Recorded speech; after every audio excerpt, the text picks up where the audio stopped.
ગુજરાતીમાં નમસ્તે, હિન્દીમાં પ્રણામ, મરાઠીમાં નમસ્કાર, સંસ્કૃતમાં નમસ્કારમ, પંજાબીમાં સત્સશ્રી.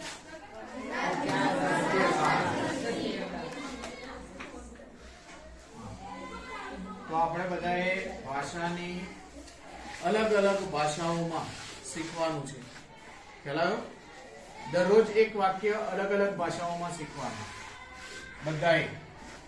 તો આપણે નમસ્તે થી શરૂઆત કરીશું. તો ગુજરાતીમાં નમસ્તે કહેવાય છે, તો હિન્દીમાં શું કહેવાય, સંસ્કૃતમાં શું બોલાય, પંજાબીમાં શું બોલાય, મરાઠીમાં શું બોલાય, ઉર્દુમાં શું બોલાય, કન્નડમાં શું બોલાય, તેલુગુમાં શું બોલાય. બરોબર? તો અલગ અલગ ભાષાઓ જે છે ભારતની અલગ અલગ ભાષાઓમાં આપણે બધા જ ભાષાઓમાં આ આપણને આવડવું જોઈએ. તો દરરોજ એક એક શબ્દ શીખવાનો. શીખશો ને? ઓકે.